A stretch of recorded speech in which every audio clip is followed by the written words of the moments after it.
그 가운데서 항상 여러분들에게 다가오는 도전과 여러 가지 해결해야 될 일들을 통해서 하나님께서 여러분들에게 주신 그 약속들이 다 이루어지기를 원합니다. 오늘 말씀은 사도 바울이 밀레도에서 일어난 그런 일입니다. 사도 바울은 이제 예루살렘으로 이제 돌아가는 그런 과정 속에서 밀레도라고 하는 도시에 머무르게 됩니다. 밀레도에서 머물면서 사도 바울이 에베소 교회의 장로들을 부릅니다. 에베소에서는 사도 바울이 그동안 3년 동안 전도하면서 교회를 세우고 목회를 했는데 이제 예루살렘으로 가는 그 잠깐의 시간 속에서 밀레도에 있는 장로들을 불러서 그들에게 자신의 과거와 자신의 현재와 그리고 자신의 미래에 대한 그런 고백을 하게 됩니다. 이 고백은 결국은 사도 바울이 어떻게 살아왔고 또 사도 바울이 지금 어떻게 살고 있고 그리고 사도 바울이 어떻게 살아갈 것인가에 대한 자신의 인생 고백을 하는 것입니다.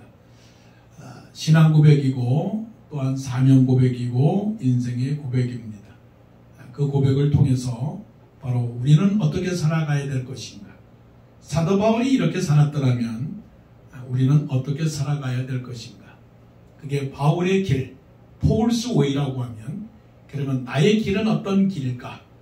사도 바울은 자신의 길에 대해서 말씀하기를 오늘 말씀에도 말씀한 것처럼 나의 달려갈 길과 주 예수께 받은 사명 곧 하나님의 은혜의 복음을 전하려 하면은 나의 생명을 조금 더 귀한 것으로 여기지 아니하노라. 또 나의 떠날 기약이 가까웠도다. 내가 달려갈 길과 내가 선한 싸움을 싸우고 나의 달려갈 길을 마치고 믿음을 지켰으니. 사도 바울은 항상 자기가 걸어가야 될 그 길에 대해서 고정을 시켜서 좌로나 우로나 치우치지 아니하고 하나님 앞에서 살기를 원했습니다.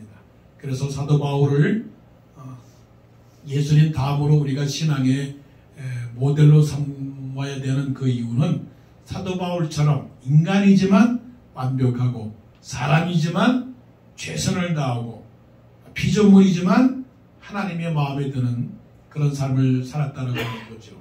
자, 오늘 13절로부터 30절까지의 단락을 세 부분으로 단락을 나눠보게 되면 믿음의 단계, 사명의 단계, 또 삶의 단계로 구분할 수가 있습니다. 이거를 또한 구분하자면 인품의 단계, 신품의 단계, 성품의 단계. 사도 바울은 인품도 그랬고 신품도 그랬고 성품도 그랬다. 그것을 보게 됩니다. 오늘 본문 말씀에 보게 되면 13절로부터 16절까지는 드로아에서 밀레도까지 가는 그런 여정에 대하여 말씀을 냈고 17절에서는 사도 바울이 밀레도에서 에베소 교회의 장로들을 청하여 온 그런 사건들을 기록을 하고 있는데요. 사도 바울의 고백이 18절로부터 이렇게 기록을 하고 있습니다.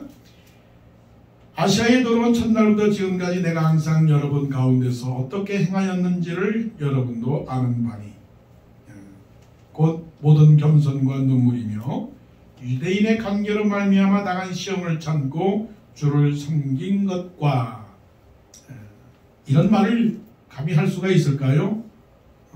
어떻게 보면 사도 바울이 개인이 자랑하는 듯하게 보일 수 있습니다. 장로들을 앞에 놓고 말합니다. 내가 거리끼는 것이 뭐가 있겠습니까? 여러분들도 나의 삶을 잘 알지 않습니까? 여러분, 내가 겸손하지 않았습니까?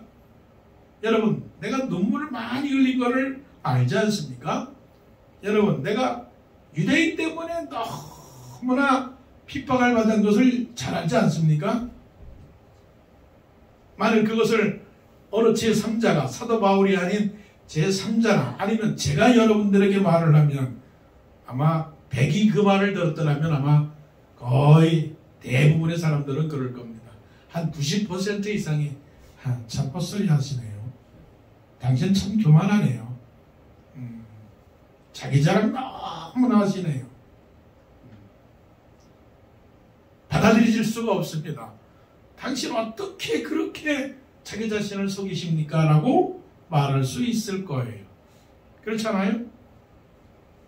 자, 19절 보세요. 곧 모든 겸손과 눈물이며, 여러분 이렇게 다른 사람 앞에 말할 수 있겠습니까? 나는 여러분들에게 한순간도 겸손함을 잃어버린 적 없습니다. 누가 말할 수 있을 것 같아요? 그래서 사도 바울은 이런 자기 자신을 항상 채찍질하면서, 그래서 과감하게 말하는 겁니다. 나를 본받으십시오. 이게 말이 되는 거냐고요. 나를 본받으라고. 왜 본받느냐? 나는 겸손했습니다. 나는 눈물을 흘렸습니다. 나는 핍박을 당했습니다. 그러니 나처럼만 사십시오. 이게 교만으로 말할 수 있는 건가요? 아니면 영적인 우월성이라고 말할 수 있을까요? 이거는 대단한 영적인 우월성입니다. 탁월성입니다. 이렇게 말하는 사람이야말로 교만한 사람이라고 말하기보다는 겸손한 사람이라고 말할 수 있죠.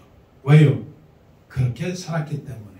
자, 겸손과 눈물과 그것도 그 다음에 참는 것, 당한 시험을 참는 것, 인내라고 하는 것은 다 연결고리가 있습니다. 어떻게 해서 사도 바울이 겸손할 수밖에 없을까? 이 겸손이라고 하는 단어가 왜 나왔을까?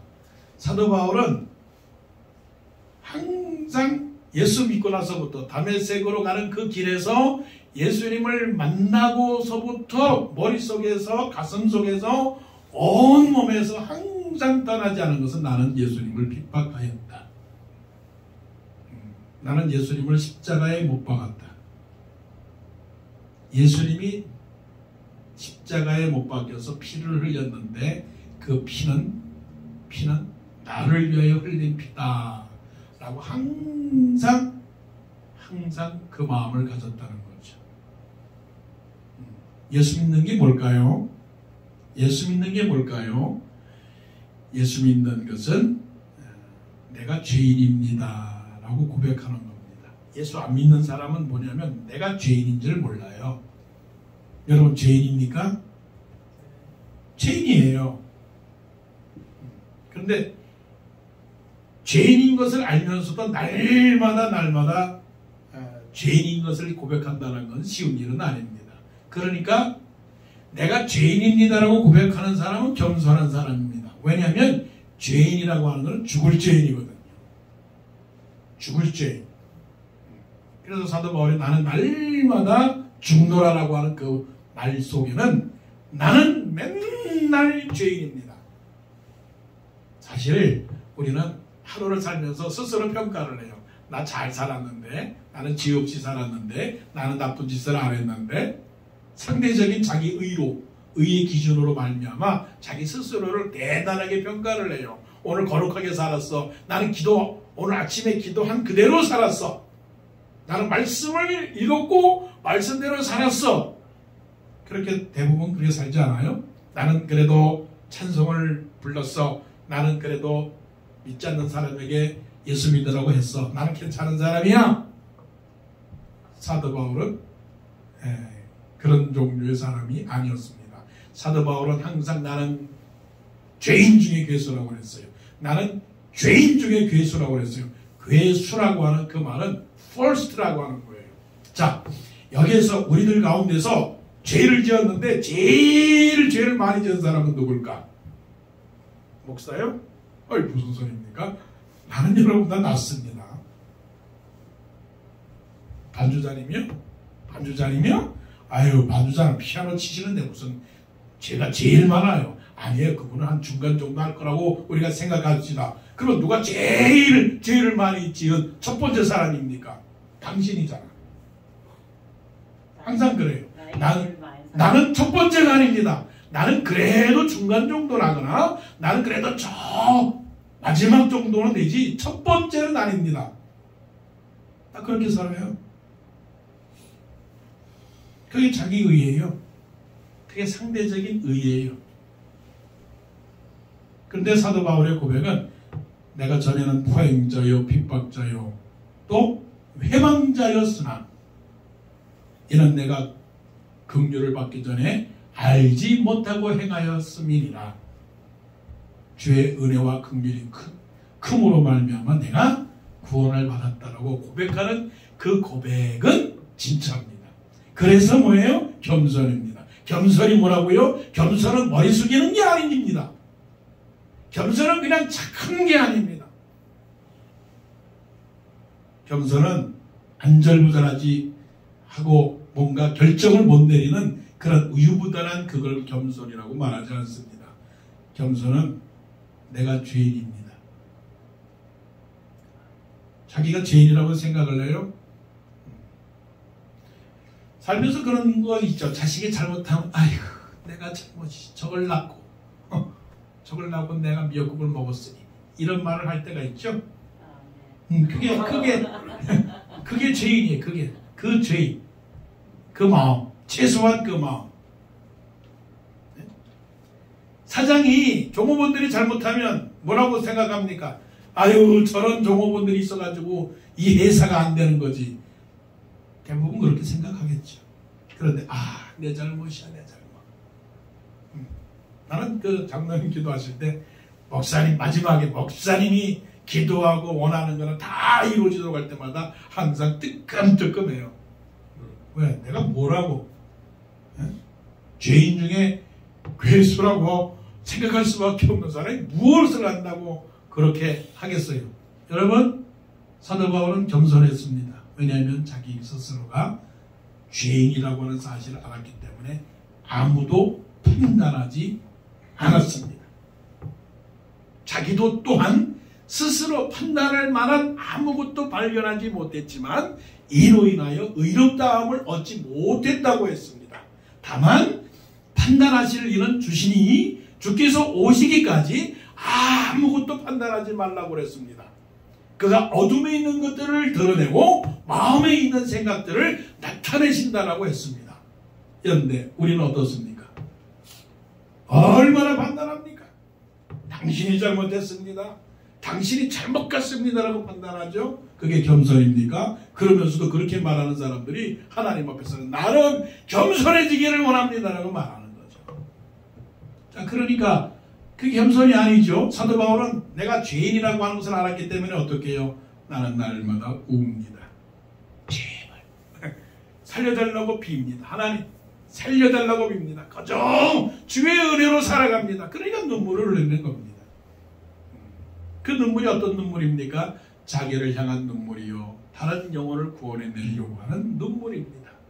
저 영혼도 나처럼 이전에는 나쁜 사람처럼 보이는데 저 영혼을 구원해내야 되는데 어떻게 하느냐? 애타는 눈물, 애타는 눈물, 영혼을 구원하려고 하는 그 애타는 눈물. 그러니까 그 어떠한 핍박과 유대인의 관계, 그 핍박도 능히 이겨낼 수 있는 인내함이 있었다는 거죠. 이것이 세상말로 내공이 찬 겁니다. 내공. 이게 인품입니다. 이게 믿음입니다. 믿음이 있으면 다 견뎌낸다. 사람도 견뎌내고 사건도 견뎌내고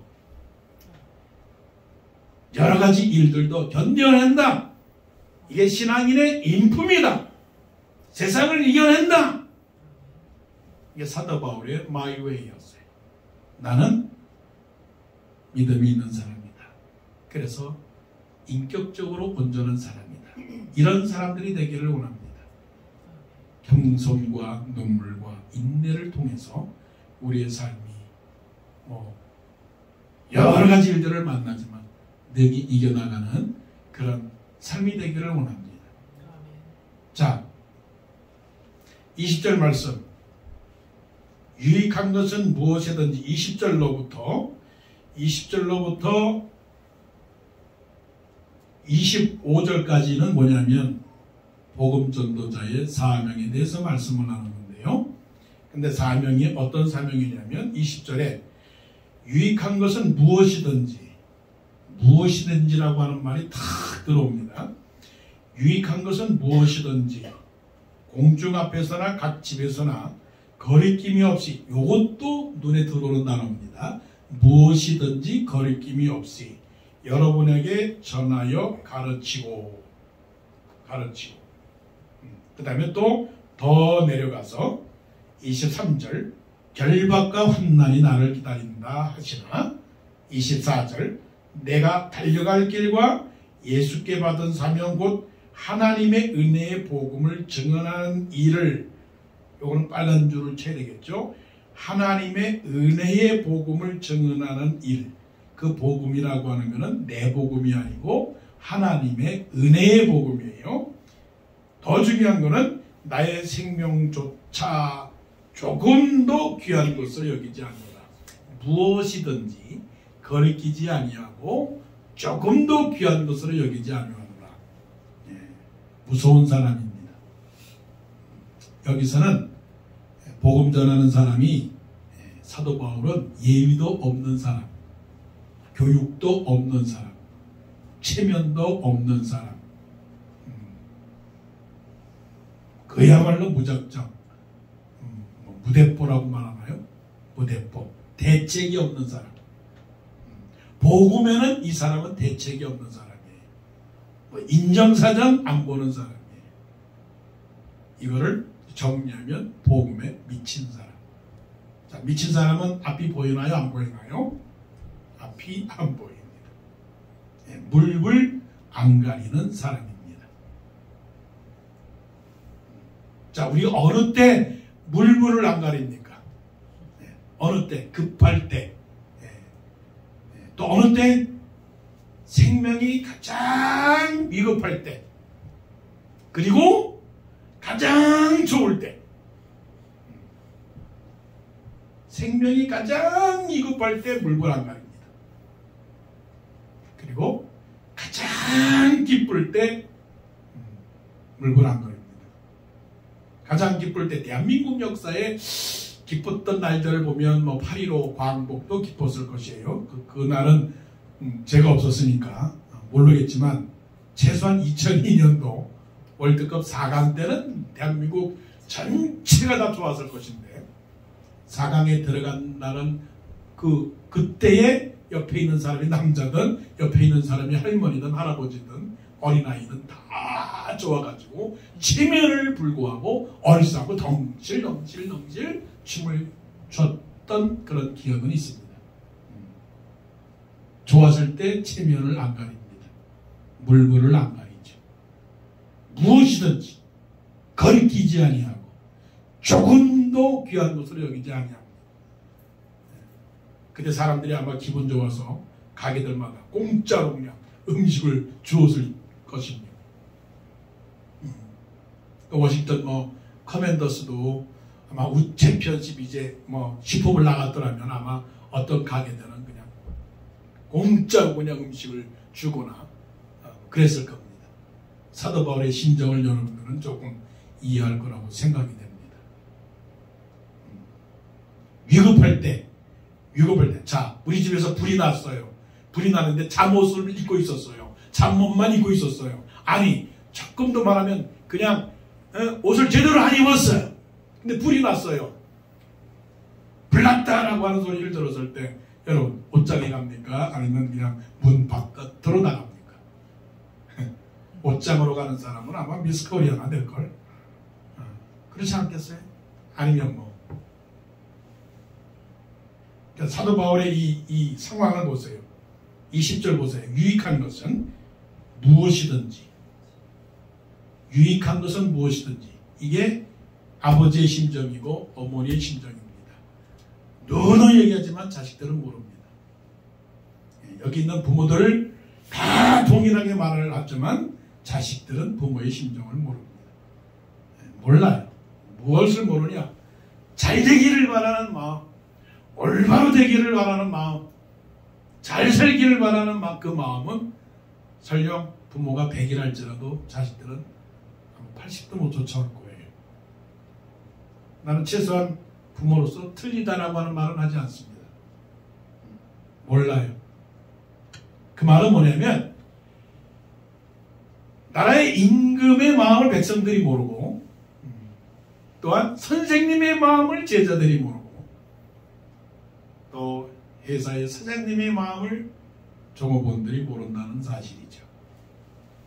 그런데 사도 바울은 유익한 것은 무엇이든지 공중 앞에서나 각 집에서나 거리낌이 없이, 나는 이 말에 제 기가 팍 죽어요. 나의 말로 들리자면, 나에게 적용한다면 당신은 목사로서 하고 해야 될 말씀을 다 증거했습니까? 대답은 완전하지 않습니다. 책망했습니까? 아니요, 책망을 못합니다. 왜 책망을 못합니까? 심령이 약해질까봐 책망을 못합니다. 하나님의 말씀을 다 전했습니까? 분명히 전했습니까? 다 전하지 못했습니다. 왜 못 전했지요? 다 깨닫지 못했기 때문에.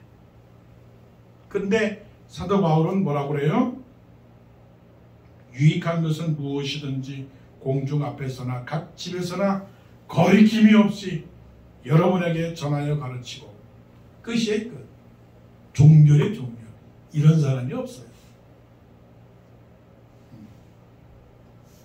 그래서 이 말씀을 들을 때, 그래, 내가 하나님의 말씀을 다 전해야지, 하나님의 말씀을 제대로 전해야지, 믿지 않는 사람들한테 만나는 사람마다 예수 믿고 구원하라고, 구원받자고 그렇게 전하고 나라고 결심을 내서도 사실은 이루기가 힘들어요.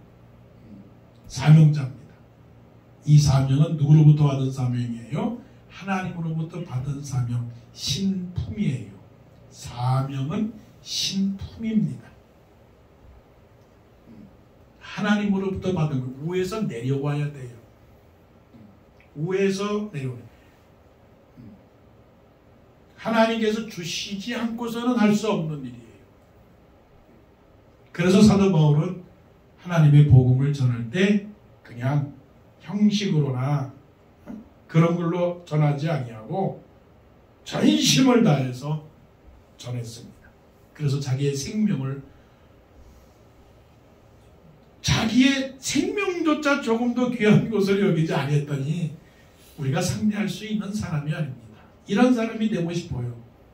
자기의 생명도 조금 더 귀하지 여기지 아니하는 것으로 보게 되면 사실 사명을 받았다라고 하는 목사로서 사실 성도들에게나 사람들에게 볼 때 당신은 진정으로 하나님의 사람입니까? 당신은 정말 하나님의 사명자입니까? 나뿐만이 아니고 모든 주의 사명을 받은 사람들이 이 말씀 앞에서는 사실 머리를 숙여야 되는 거예요. 그래서 사도 바울은 자기의 생명을 조금 더 귀하게 여기지 아니한 그 사실을 향하여 고린도 전후서에서 고백을 합니다. 얼마나 고생을 했는지, 마음속에 사형 선고를 받았다라고 얘기했고, 그러나 그 사형 선고를 받았음에도 불구하고 자기를 의뢰하지 말고 다시 살리시는 하나님을 의뢰하게 함이라고 그렇게 고백을 했다면, 사도 바울은 얼마나 많은 고생을 했는지 모르죠. 하나님의 복음을 증거하는 우리들의 입장에서 내 삶의 목표는, 내 삶의 방향은 하나님의 복음을 증거하는 일이다. 그런 차원에서 우리 주 위에 예수 안 믿는 사람이 누구일까? 나와 함께 있는 사람들이 누구일까? 생각해보면 많이 있습니다. 그 많은 사람들에게 정말 다시금 불일 듯 일어나서 내가 주의 사명자가 되어야 되겠다. 복음을 전하는 사람이 되어야 되겠다. 물론 우리가 먹고 사는 문제도 있지만, 그러나 하나님의 복음을 증거하는 그 일에 최선을 다하는 그런 목표 설정, 이 귀중한 시간에 내가 어떻게 하면 하나님 앞에서 상을 받을 수 있을까? 이제 이후로는 의로우신 재판장이 그날에 내게 주실 것이요. 의로우신 재판장이 그날에 내게 주실 것이다라고 하는 그 기대와 소망을 가지고 살아갔던 사도 바울, 그 근거가 무엇이냐면 하나님의 은혜의 복음을 전파했다라고 하는 것을 깨달을 때 이제부터는 사람들이 자주 하는 인사가 뭐냐면 좋은 날 되시라, 축복받아라, 그런 말이지만 이제는 우리 입에서 항상 나와야 될 말, 우리 입에서 자꾸만 반복돼야 될 말은 예수 믿으세요. 예수 믿고 천국 가세요. Have a nice day. Have a nice day. Take care. take care. Have a nice day. 이런 말보다 더 중요한 말. 잘 있었습니까? 라고 하는 말보다 더 중요한 말은 무슨 말이냐? 예수 믿으세요? 예수 잘 믿으세요? 잘 믿으세요? 예수 믿고 구원받으세요. 예수 믿으면 천국 갑니다. 예수 믿으면 영생합니다. 내가 한 가지 꼭 해주고 싶은 말이 있다면 예수 믿으세요. 예수 믿으려면 가까운 교회에 가세요. 사람은 죽어요. 죽으면 끝이에요. 지옥에 갑니다. 근데 내가 당신에게 정말 사랑스러워서 해주고 싶은 말이 있는데 이거는 정말이에요. 이게 사람들이 모여있는 데서 주로 하는 얘기가 젊은 사람들은 약 얘기를 하진 않지만 나이 많은 사람들이 모여있는 곳에는 약 얘기를 해요. 좋은 약, 바이타민, 보약, 때로는 음식 이런 얘기를 하잖아요. 근데 그보다 더 중요한 얘기가 있어요. 그런 약들과 그런 음식들은 잠깐의 세상에서는 유익할 겁니다.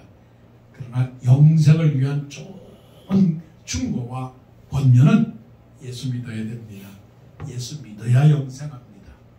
이게 자동적으로 나와야 되는 겁니다. 자, 마지막입니다. 자, 26절부터 보십시다. 그러므로 A, B, C예요. A는 뭡니까? 인품. B는 뭡니까? 신품. 믿음과 사명입니다. 믿음과 사명. 그 다음에 26절부터는 뭡니까? 사도 바울 무서우신 분이에요. 약한 것 같지만 굉장히 철저하신 분이에요. 그래서 우리는 다시금 사도 바울을 존경할 수밖에 없는 이유가 있어요. 왜냐하면 이렇게 자신만만할 수 있을까? 이렇게 자기 확신으로 차 있어요. 세상적으로 가진 것 없지만 하나님 앞에서는 아주 단단한 차돌처럼 반석처럼 투철하신 분이에요. 이 고백을 보세요. 그러므로 오늘 여러분에게 증언하거니와 모든 사람의 피에 대하여 내게 깨끗하니, 해석의 차원에서 모든 사람의 피에 대하여 라고 하는 것은 에스겔서가 딱 생각나죠. 뭐냐면 그 사람의 영혼에 대하여 우리에게 책임을 묻습니다. 에스겔에게 하나님 말씀합니다. 네가 이 사람들에게 복음을 증거하지 아니하면, 전하는 말을 증거하지 아니하고 그들이 듣지 아니해서 그들이 멸망당한다면 그 빚값을 내가 에스겔 너에게 묻지 않겠지만, 네가 전하지 아니하고 이 사람이 죽게 되면 그 빚값을 너에게 찾겠다라고 말씀한 거거든요.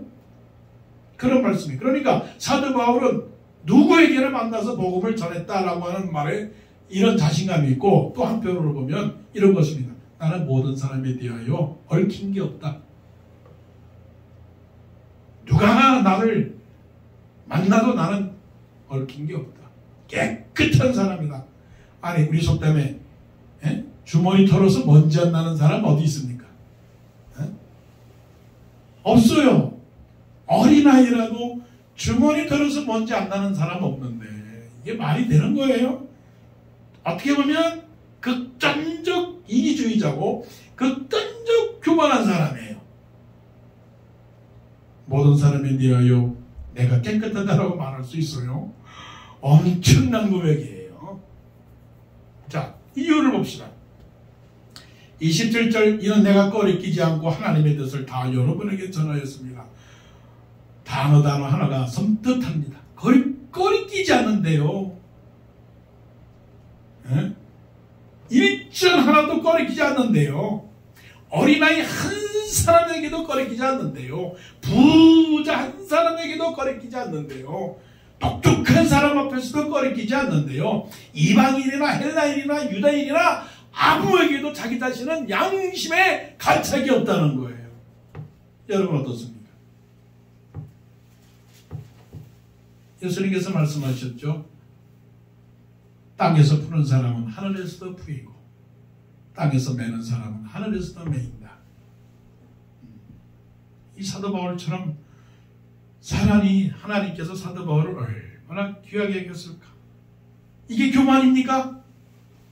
만일 어떤 사람이 다시 말하면 내가 꺼리끼지 않고 하나님의 뜻을 다 여러분에게 증거했습니다. I have not hesitated to proclaim to you the holy of God. 나는 주저하지 않았습니다. 대단하신 분이죠. 또 28절 여러분은 자기를 위하여 또는 온 양떼를 위하여 삼가라. Keep watch over yourselves and all the flock of which the Holy Spirit has made you. 하나님이 자기 피로 사신 교회를 보살피게 하셨느니라. 내가 떠난 후에 사나운 이리가 여러분에게 들어와서 그 양떼를 아끼지 아니하여 또한 여러분 중에서도 제자들을 끌어 자기를 따르게 하려고 어그러진 말을 하는 사람들이 일어날 줄을 내가 아노라. 사도 바울은 항상 어떠한 시험과 어떠한 유혹에서도 이겨낼 수 있는 그런 능력을 가진 사람이죠. 그 이유는 하나님 앞에서 살아갔던 사도 바울의 삶이 있었기 때문에 그런 것이죠. 이게 뭡니까? 성품입니다. 거룩한 성품. 박 목사님께서도 민수기를 통해서 거룩을 말씀하셨는데 그 거룩에 대한 논문 결론이 뭐냐면 내 이웃 사랑하기를 내 몸과 같이 하라. 예? 그게 거룩이에요? 그게 거룩이에요? 웃는 사람이 있을 거예요. 아유, 거룩은 그런 게 아니죠. 거룩은 깨끗한 옷을 입거나 아니면 멋있는 가운을 입거나 아니면 성경책을 들고 다닌 것이나 걸어 다닐 때 점잖게 걸어 다닌다든가 목소리로 말할 때 홀리 보이스로 하나님 아버지 천천히 말하는 게 거룩이고 어떻게 이웃 사랑하는 것을 내 몸과 같이 하라고 하는 것이 거룩인가? 이 말씀을 근거해 보게 되면 이 삶에서 어느 누구에게라도 욕먹거나 어느 누구에게 실망시키거나 어느 누구에게 비판을 받거나 어느 누구에게 원수를 맺거나 어느 누구를 미워하거나 어느 누구를 싸우거나 어느 누구와 분쟁하거나 어느 누구와 불임이 되거나 그걸 누가 시키는 겁니까? 사탄이 시키는 겁니다. 교회 안에 뭐가 들어온다고요? 이리가 들어와요. 사나운 이리. 내 안에 누가 있다? 내 안에 가시가 있다. 내 안에 누가 있다? 사탄이 있다. 사나운 이리가 나의 영혼을 막 흐트러뜨립니다. 그래서 내 안에 뭐가 있어요? 불안함과 미워함과 불평과 원망과 시기와 다툼이 있었다는 거예요. 그런 마음들이 결국은 우리를 어떻게 합니까? 믿음에서 떠나가게 되고 돈을 사랑하는 일만하게 뿌리가 다느니 사람들이 이것에 미혹을 받아 탐심을 가지고 믿음에서 떠나 많은 근심으로서 자기를 찔렀느니라 라고 말씀한 것처럼 오직 너 하나님의 사람아 의와 경건과 믿음과 사랑과 인내와 온유를 좇으며 라고 말씀하신 것과 같이 우리 마음속에 하나님의 영이 충만하게 살아갈 때 어떤 게 생기는 것입니까? 결국은 악한 사나운 이리가 있는 것이 아니라 내 마음에 성령이 임하여 모든 것들을 화평하게 하고 모든 것들을 은혜로 하고 모든 것들을 사랑으로 하고 모든 것들을 섬기는 그런 마음이 되는 것이죠. 그래서 하나님의 성품으로 살아가는 사람들은 모든 사람들의 피에 대하여 깨끗한 것. 오늘도 만나는 사람마다 할렐루야, 헤어진 사람마다 아멘. 그래서 하나님의 성품으로 살아갈 때 결국은 사도 바울의 인생은 어떤 인생이었느냐?